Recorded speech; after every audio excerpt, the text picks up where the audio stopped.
Picture this: a military base under attack. Explosions shake the ground. In the chaos stands Sergeant David Carter, a black soldier who has spent years being humiliated by his racist commander, Karen. The tension is thick. He's been pushed to his limits, and now, in the middle of a war zone, he has the perfect chance to get his revenge. But what happens next? It's something unimaginable. A decision is made that leaves everyone stunned and changes everything. What will David choose in this moment of crisis? And how will it alter the course of their fates forever? Keep watching to see the shocking turn of events. Comment down below and tell us where you're watching this thrilling story from. The blazing midday sun bore down on the military base, a sprawling labyrinth of concrete and metal tucked away in a desert expanse.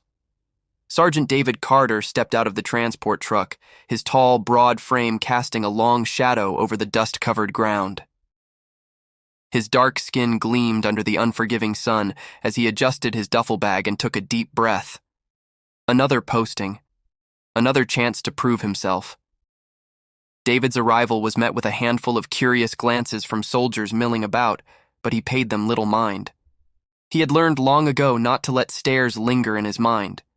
Instead, he focused on the task ahead.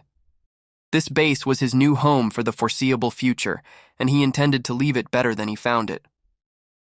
"Sergeant Carter!" A sharp voice cut through the air. David turned to see a woman striding toward him. She was average in height, but carried herself with an air of authority that seemed to make her tower over those around her. Her uniform was immaculate, every crease perfectly pressed, every badge polished to a mirror shine. The name tag on her chest read, Blake. "Ma'am," David said, snapping to attention. "You're late," Captain Karen Blake said, her piercing blue eyes narrowing as she stopped in front of him. "Apologies, ma'am. The transport was delayed due to sandstorms," David replied, his tone calm and measured. Karen's lips thinned into a hard line. "Excuses aren't part of the protocol here, Sergeant. I expect punctuality and professionalism at all times. Understood?" "Yes, ma'am." She looked him up and down, her gaze lingering just a moment too long on his skin before she turned sharply on her heel. "Follow me. I'll show you to your quarters." As David trailed behind her, he couldn't help but notice the stiffness in her posture, the way she seemed to carry a chip on her shoulder. It wasn't the first time he'd encountered a commanding officer who underestimated him, and he doubted it would be the last. Karen led him through the base, pointing out key locations with clipped, impersonal efficiency. The mess hall, the training grounds, the armory, she rattled off each as if reciting from a script. Finally, they reached the barracks. "You'll be bunking here," she said, gesturing to a small, sparsely furnished room. "I trust you'll keep it in order. Inspection is at 0600 sharp." "Yes, ma'am." Karen lingered in the doorway for a moment, her eyes narrowing slightly. "One more thing, Sergeant. I don't tolerate insubordination or excuses. If you can't meet my standards, I won't hesitate to take disciplinary action. Is that clear?" "Crystal clear, ma'am," David said, meeting her gaze steadily. Karen gave a curt nod before walking away, leaving David alone in the room. He set his duffel bag on the bed and sat down, letting out a slow breath. The walls of the barracks felt close, the air heavy with the faint scent of disinfectant and sand. David knew he'd have to tread carefully. Karen Blake was a commanding officer who demanded respect, but it was clear that her respect wasn't easily earned, especially not by someone like him. Still, he wasn't one to back down from a challenge. He had faced prejudice before, both within and outside the military. Each time he had risen above it, letting his actions speak louder than words. As the day wore on, David familiarized himself with the base, meeting a few of the other soldiers and settling into the rhythm of his new assignment. Most of his comrades were welcoming, if a bit cautious. It was clear they respected his rank and experience, even if they were unsure how to navigate the unspoken tension that came with Karen's attitude toward him. By nightfall, David was back in his quarters, his uniform neatly folded on the edge of his bed. He sat with a notebook in hand, jotting down observations and strategies for improving efficiency at the base. As he wrote, He couldn't help but replay his encounter with Karen in his mind. Her disdain had been subtle, but unmistakable, a cold edge that cut deeper than any words could. But David refused to let it deter him. He had a mission to fulfill, and he would do it with the same unwavering dedication that had carried him this far. The next morning came too early, the blaring of the base alarm cutting through the pre-dawn stillness. David was already awake, finishing his final set of push-ups as part of his morning routine. He dressed swiftly, his movements precise, and made his way to the training grounds. The air was crisp, with a faint chill that hinted at the night's lingering grip. Soldiers stood in formation, their breath visible in the cold air, waiting for Captain Karen Blake to address them. David joined the ranks silently, his sharp gaze taking in the scene. Karen arrived moments later, her stride purposeful, her expression as unreadable as ever. She carried a clipboard tucked under her arm, which she consulted briefly before barking her first order. "We're running a combat readiness drill," she announced. "You'll pair off for simulated scenarios. Sergeant Carter." David's head lifted slightly at the sound of his name. "You'll oversee Squad B's formations and report back to me with any inefficiencies. I expect thoroughness. Is that understood?" "Yes, ma'am," David replied, his tone steady. Karen's eyes lingered on him for a fraction of a second before she moved on, issuing further instructions to the rest of the unit. David watched her carefully, noting the tightness in her jaw and the way her voice carried an edge sharper than necessary. The drill commenced, and David quickly immersed himself in the task at hand. Squad B was a mixed group, some seasoned soldiers, others fresh recruits. He observed their movements, noting areas where communication broke down or where timing was off. "Hold your formation tighter," David instructed one group, his voice firm but encouraging. "Remember, the enemy will exploit gaps like that. Move as a unit." The soldiers adjusted, their respect for David growing with each clear and precise instruction. He worked tirelessly, balancing authority with approachability, and by the end of the drill, Squad B showed marked improvement. Karen, however, seemed less than impressed. "Sergeant Carter," she called, her voice cutting through the chatter as the soldiers regrouped. David approached her, clipboard in hand. "Ma'am." Karen crossed her arms, her eyes narrowing. "Your squad fell behind in the second phase of the drill. Care to explain?" David remained composed. "They were adapting to new formations, ma'am. I believe with additional training, they'll improve significantly." "Believe? That's not good enough, Sergeant," Karen snapped. Her voice rose, drawing the attention of nearby soldiers. "I need results, not excuses." The tension in the air was palpable. David felt the weight of a dozen eyes on him, but he refused to rise to Karen's bait. "With respect, ma'am," he said evenly, "identifying weaknesses is the first step toward achieving results. I've outlined specific areas for improvement, which I can address in the next session." Karen's lips pressed into a thin line. For a moment, it seemed she might argue further, but instead she turned sharply on her heel. "See that you do, Sergeant," she said over her shoulder before walking away. The soldiers exchanged uneasy glances, but David simply exhaled quietly and returned to the group. Later that day, during a strategy meeting, Karen's scrutiny continued. As David presented his recommendations for optimizing patrol schedules, Karen interrupted him twice, questioning his calculations and suggesting alternative approaches.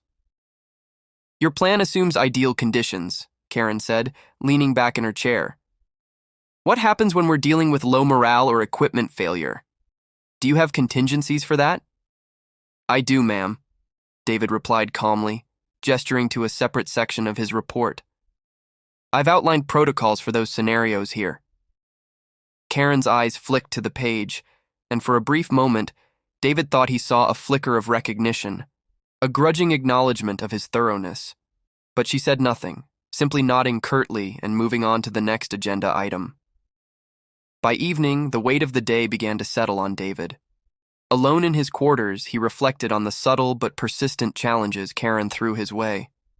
It wasn't just the scrutiny, it was the unspoken judgment, the barriers she erected between them.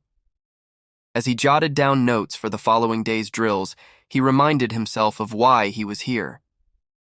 The soldiers under his guidance deserved his best, and he wouldn't let Karen, or anyone else, distract him from that mission. Across the base, Karen sat in her own quarters, staring at David's report. She hated to admit it, but his plans were solid, better than solid. Yet something gnawed at her, an irrational resistance to acknowledging his competence. She frowned, setting the report aside, and pushed the thought from her mind. The morning began with a drill Karen had devised specifically to push the soldiers to their limits. The heat was already sweltering by the time the units assembled on the training field, sweat soaking into their fatigues as Karen barked orders from a raised platform. "Today's objective is endurance and discipline," Karen announced, her voice sharp as a blade. "I want to see precision, no mistakes, no excuses." David stood among the ranks of Squad B, his expression unreadable. He knew Karen's drills were intentionally grueling, especially when he was involved. Still, he approached the task with the same unwavering determination he brought to every challenge.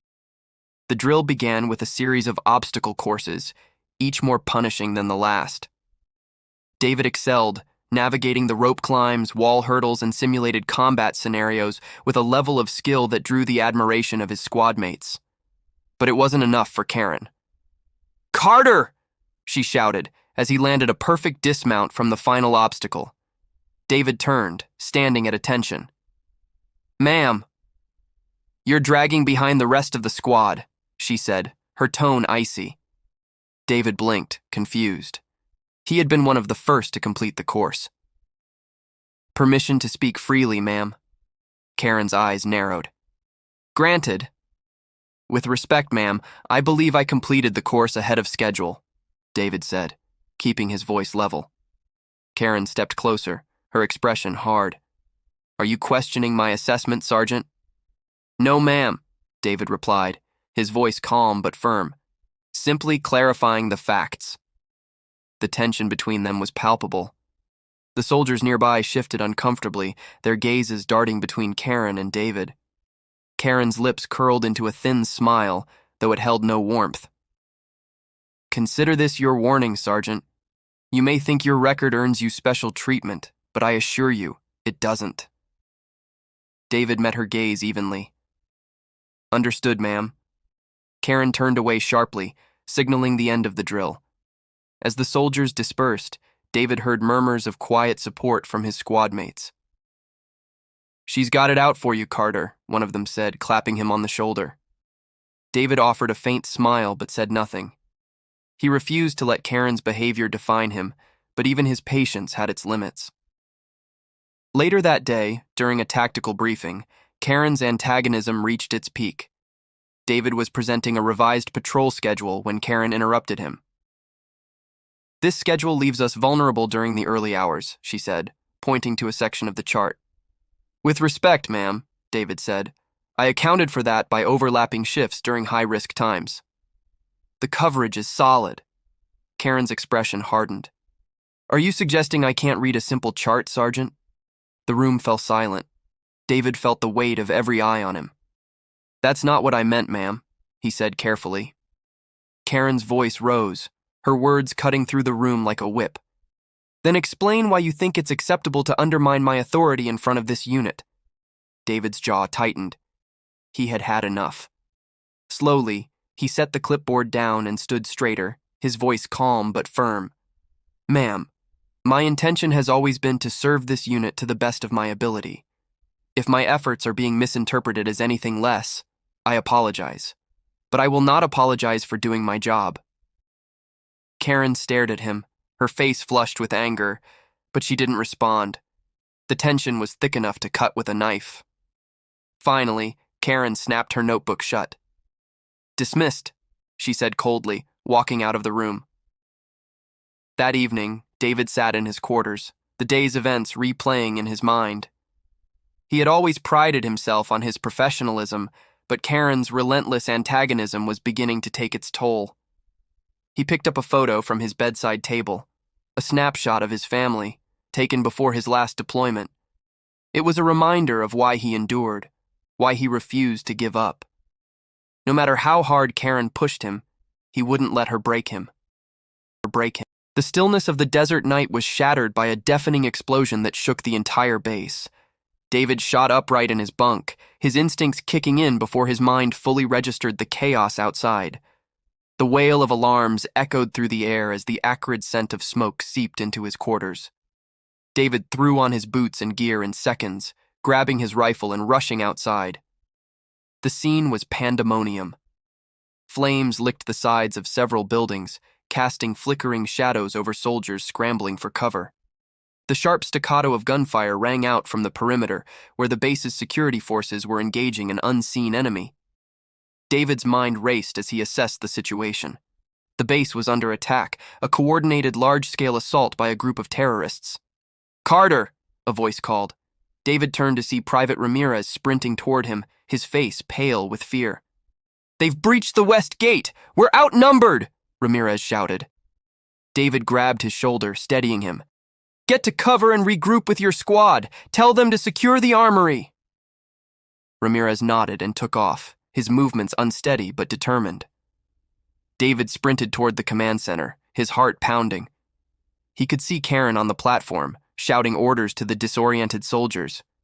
Despite the tension between them, he knew she would need help to regain control of the situation. "Captain Blake!" David called as he approached. Karen turned to him, her face a mix of fear and frustration. "Carter, where are the reinforcements for the west gate?" "I've sent Ramirez to secure the armory and regroup," David said, his voice steady. "We need to focus on organizing a counteroffensive. What's our current perimeter status?" Karen hesitated, clearly overwhelmed by the scale of the attack. "Captain, with respect, we don't have time to second guess," David said firmly. "Let me handle the west gate. You take command here and keep the base secure." For a moment, Karen looked as though she might argue, but something in David's tone, his confidence, his calm in the face of chaos, made her nod reluctantly. "Fine," she said, "but don't get yourself killed, Carter." "No promises, ma'am," David replied with a faint smile before running toward the west gate. The west gate was a war zone. Terrorists armed with automatic rifles and explosives were advancing in waves, overwhelming the outnumbered security forces. David quickly took cover behind a sandbag barrier, assessing the situation. He spotted a group of soldiers pinned down by enemy fire and signaled for them to hold their position. "Cover me!" he shouted, darting from cover and firing off precise shots that took out two advancing enemies. The soldiers, emboldened by David's bravery, began returning fire with renewed vigor. David barked orders, coordinating their movements to outflank the attackers. "Grenade out!" one of the soldiers shouted, tossing an explosive that detonated with a deafening roar, scattering the enemy ranks. Within minutes, the tide began to turn. David's quick thinking and tactical expertise had rallied the defense, forcing the terrorists to retreat from the gate. The victory was short-lived. A new explosion rocked the base, this time near the command center. David's heart sank as he heard Karen's voice crackle over the radio. "Mayday! Command center compromised! Multiple casualties!" Without hesitation, David sprinted toward the burning structure, dodging debris and sporadic gunfire. When he arrived, the scene was harrowing. Karen was trapped inside, her leg pinned under a collapsed beam.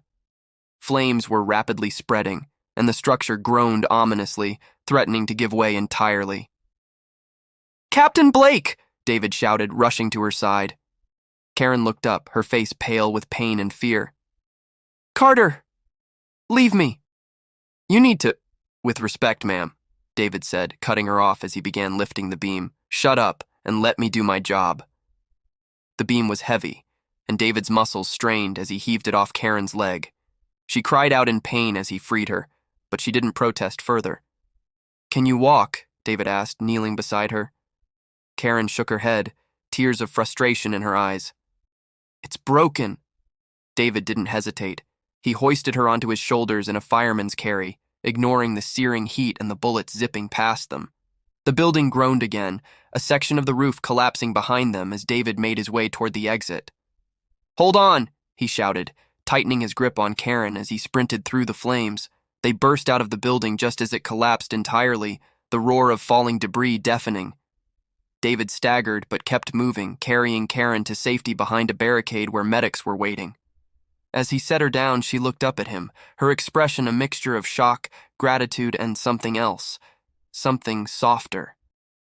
Why did you come back for me?" Karen asked, her voice barely audible. David met her gaze, his own steady and unwavering. "Because that's what we do, ma'am. We don't leave anyone behind." Karen opened her mouth to respond, but the medics interrupted, whisking her away for treatment. David watched for a moment before turning back to the fight. There was still work to be done. The air was thick with smoke and chaos, but David didn't allow himself to stop. The adrenaline coursing through his veins sharpened his focus as he moved to regroup with the remaining soldiers. The attack had left the base in disarray, with several key structures damaged or destroyed. Despite their losses, the soldiers fought with unyielding determination. David found Lieutenant Harris near the communication tower, crouched behind a sandbag wall with a group of soldiers. "Carter!" Harris called out, his relief evident. "Glad to see you in one piece. What's the situation at the West Gate?" "Secured for now, but we've got casualties," David reported. "What's the status here?" Harris grimaced. "We're barely holding. They've taken out our primary comms. Backup's operational, but the range is limited. Reinforcements are at least an hour out." David clenched his jaw. An hour might as well have been a lifetime in a fight like this. "Where's their command point?" he asked. Harris gestured toward a ridge overlooking the base. "They've got snipers up there and what looks like a command vehicle. We can't make a move without taking that out." David nodded, formulating a plan in seconds. "Cover me. I'll flank the ridge and take out their command." Harris's eyes widened. "That's a suicide mission." "Not if I'm fast enough," David said, a faint smirk tugging at his lips. "Just keep their attention on you." Harris hesitated but eventually nodded. "Godspeed, Carter." David moved swiftly, keeping low as he navigated the base's outskirts. The terrain offered little cover, and every step felt like an eternity as bullets whizzed past him. He reached the edge of the ridge undetected and began the grueling climb. The sound of gunfire grew louder as he ascended, his breath coming in sharp bursts. His muscles burned, but he pushed through the pain, focusing on the task ahead. When he reached the top, he spotted the enemy's command vehicle, a heavily armored truck surrounded by several guards. Snipers were perched in strategic positions, scanning the base below. David took a deep breath, steadying his aim as he lined up his first shot. He fired, the suppressed rifle's crack barely audible. One sniper dropped silently, then another. The guards below began shouting, realizing something was wrong. David moved quickly, using the chaos to his advantage. He lobbed a grenade toward the vehicle, the explosion sending a shockwave through the ridge. The remaining guards turned their attention to him, but David was already on the move, picking them off one by one with deadly precision. Back at the base, the soldiers noticed the shift in enemy fire. "They're retreating!" someone shouted. Harris grinned, realizing what David had accomplished. "That crazy son of a—" On the ridge, David stood over the smoldering remains of the command vehicle, his breathing heavy. The enemy forces were in full retreat, their morale shattered without leadership. David's relief was short-lived. A sharp pain tore through his side, and he staggered, realizing too late that one of the snipers had survived. The world tilted as David collapsed to the ground, blood seeping through his uniform. His vision blurred, but he forced himself to focus. With his remaining strength, he raised his rifle and fired a final shot, taking out the sniper before succumbing to darkness. David awoke to the sound of voices, familiar, urgent. He blinked against the harsh light and realized he was in the base's medical tent. Karen's face appeared above him, her expression a mixture of concern and something else, something softer. "You're awake," she said, her voice uncharacteristically gentle. David tried to sit up, but Karen placed a hand on his shoulder. "Stay still. You've been through enough." "What happened?" David asked, his voice hoarse. "You did it," Karen said, a faint smile tugging at her lips. You broke their line. The reinforcements arrived shortly after. The base is secure thanks to you. David exhaled, relief washing over him. Good. Karen hesitated, then added, I owe you my life, Carter. And more than that, I owe you an apology. David looked at her, surprised. I've been wrong about you, Karen admitted, her voice thick with emotion. I let my prejudices cloud my judgment, and I treated you unfairly. But you never let it stop you. You're the finest soldier I've ever served with. David studied her for a moment before nodding. Thank you, ma'am. Karen straightened, her expression resolute. When you're back on your feet, I'll make sure the world knows what you did here. You deserve every bit of recognition, Carter. David smiled faintly. Just doing my job, ma'am. Karen shook her head. It's more than that, and I won't let it go unnoticed. The days following the attack were a blur of recovery and rebuilding. Soldiers worked tirelessly to repair the damage to the base, their morale bolstered by the hard-fought victory. David, confined to the medical tent, spent much of his time reflecting on the events that had unfolded. Word of his heroism spread quickly. Soldiers stopped by to thank him, their expressions filled with genuine gratitude. Even those who had been wary of speaking out against Karen's treatment of him now openly acknowledged his bravery. Karen, too, was a frequent visitor. She no longer barked orders or carried the sharp edge of superiority. Instead, she approached David with humility, her demeanor softer and more human. On the third day, she entered the medical tent with a file in her hands. How are you feeling, Carter? She asked, standing at the foot of his cot. Better, ma'am, David replied, sitting up slightly. Still not ready for a marathon, but I'll get there. Karen allowed herself a small smile. That's good to hear. We need you back on your feet sooner rather than later. David raised an eyebrow. Something tells me you didn't come here just to check on my recovery. Karen nodded, her expression turning serious. You're right. I came to talk about the commendation process. David tilted his head, intrigued. You saved this base, Carter, Karen said, her tone firm. You didn't just stop the attack, you risked your life for all of us, even me. That kind of bravery deserves recognition. I'm submitting your name for the Distinguished Service Cross. David blinked, momentarily speechless. The Distinguished Service Cross was one of the highest honors a soldier could receive. That's unexpected, he admitted. Karen's gaze didn't waver. It's the least you deserve, and I'm not stopping there. I've also included a formal apology in the report, one that acknowledges my failures as your commanding officer. David's eyes widened. Ma'am, you don't have to. Yes, I do, Karen interrupted. You've earned every bit of respect and recognition that I withheld from you. This is my way of making it right. David studied her, searching for any sign of insincerity, but there was none. Karen's words were genuine, her expression resolute. Thank you, ma'am, he said finally, his voice quiet but sincere. Karen nodded, a flicker of relief crossing her face. You're welcome, Carter, but don't thank me yet. We still have to navigate the bureaucratic maze to make this official. Over the next few weeks, Karen became David's fiercest advocate. She worked tirelessly to ensure his actions were recognized, navigating the layers of military bureaucracy with a determination that surprised even herself.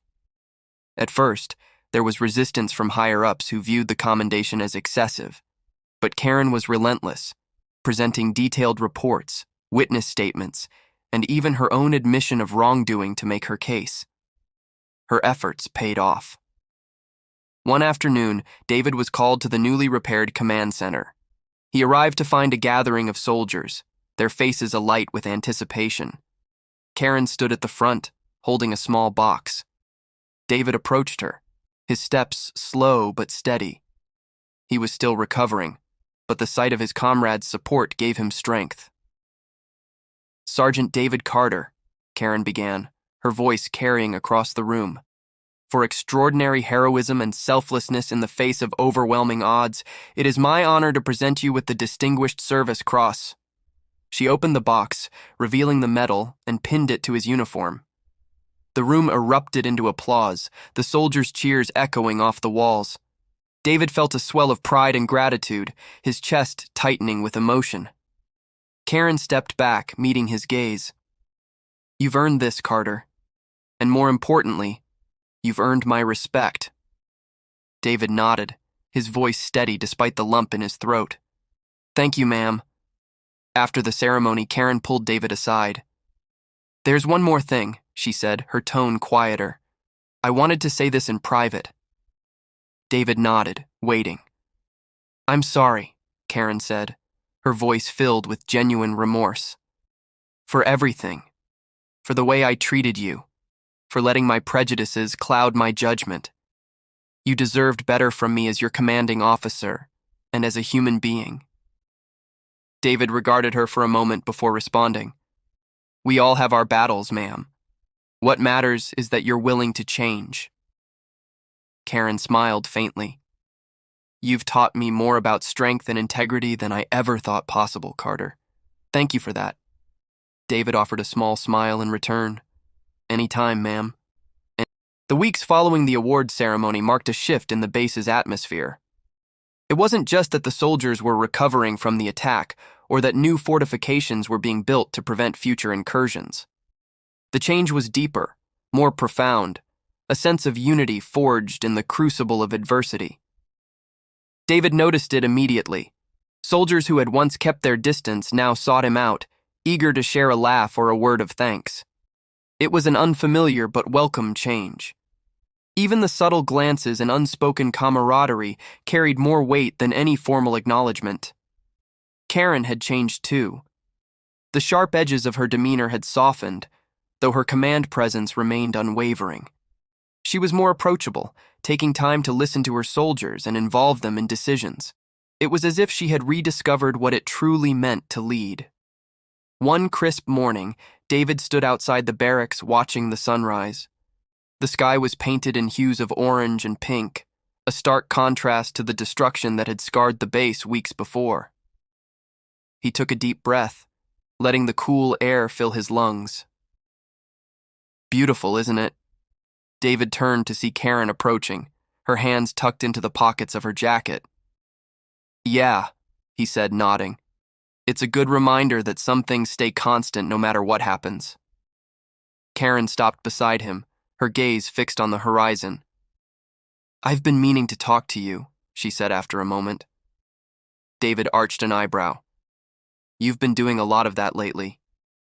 Karen chuckled, a sound that still caught David off guard. "Fair point. But this is important." She turned to face him, her expression earnest. "I've recommended you for officer candidate school." David blinked, caught completely off guard. "You... what?" Karen smiled. "You have everything it takes to be a great leader, Carter. Intelligence, courage, integrity. It's time you started leading from the front in a bigger way." David shook his head, trying to process her words. "Ma'am, I'm not sure I'm cut out for that. I'm just a soldier." "No," Karen said firmly. "You're a soldier, yes, but you're also a leader, whether you realize it or not. You've already proven it. More than once." David hesitated, his thoughts swirling. The idea of becoming an officer had never crossed his mind. He had always been content with his role, finding purpose in the work itself. "I'm not saying it'll be easy," Karen continued, "but I'll be with you every step of the way if you want it. You've taught me more than I ever expected, Carter. Let me help you take this next step." David looked at her, searching for any trace of doubt or insincerity. There was none. "Why me?" he asked quietly. Karen's smile was soft but unwavering. "Because you're exactly what this army needs, and because I believe in you." David felt a lump form in his throat, but he nodded, his voice steady despite the emotion threatening to break through. "Thank you, ma'am. I'll think about it." Karen nodded. "Take your time, but don't take too long. I've already submitted the paperwork." David laughed despite himself. Of course you have. As the days turned into weeks, David found himself reflecting more and more on Karen's words. The idea of stepping into a leadership role scared him, but it also excited him. He thought about the soldiers he had fought beside, the lives he had helped save, and the change he had seen in Karen. Maybe, he thought, it was time for a new chapter. One evening, as Karen reviewed reports in her office, there was a knock at the door. "Come in," she called. David stepped inside, his expression calm but resolute. "I've made my decision," he said simply. Karen set down her pen and looked up at him, her eyes lighting up with anticipation. "I'll do it," David said. "I'll go to OCS." Karen stood, extending her hand. "You won't regret it, Carter." David shook her hand, a faint smile tugging at his lips. "I guess we'll find out." As he left her office, David felt a sense of clarity he hadn't experienced in years. The road ahead would be challenging, but he was ready. For the first time, he truly believed in his ability to lead, not just in battle, but in life. The transition to Officer Candidate School, OCS, was a whirlwind of preparation, paperwork, and goodbyes. Though David had been through his share of challenges during his military career, the idea of stepping into a leadership role brought a unique set of anxieties.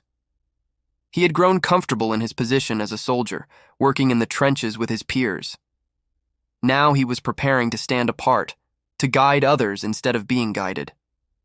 Karen was true to her word, standing by David during the entire process. She ensured his application was seamless, often going out of her way to advocate for his candidacy. Her unwavering support bolstered his confidence, even as doubt occasionally crept in.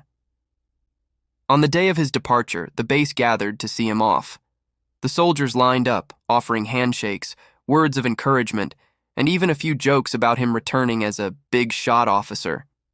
Lieutenant Harris clapped David on the shoulder, grinning. "Don't let them turn you into one of those pencil pushers. We need leaders who actually know what it's like out here." David smirked. "I'll do my best." Karen approached him last, her expression a mixture of pride and sadness. "You're going to do great things, Carter," she said. David nodded. "Thanks, ma'am, for everything." She extended her hand, but David surprised her with a quick salute instead. Karen returned it, her eyes glinting with emotion. "Make us proud," she said softly. The first weeks at OCS were grueling.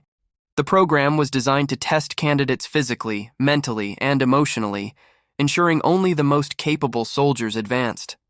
David quickly realized that his experiences on the battlefield had prepared him well. His fellow candidates were an eclectic mix, some fresh from basic training, others seasoned soldiers like himself. While many struggled with the intense demands of the program, David thrived. His time at the base had taught him resilience, adaptability, and the importance of teamwork, all traits that set him apart.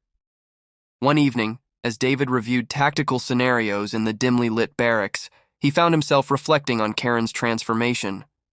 Her journey from a rigid, prejudiced commander to a supportive and empathetic leader mirrored the changes he was experiencing. He thought back to the attack on the base, the chaos, the fear, and the clarity of purpose that had driven him to act. It was in those moments that he had realized what leadership truly meant. It wasn't about authority or rank. It was about serving others, putting their needs above his own, and inspiring them to reach their full potential.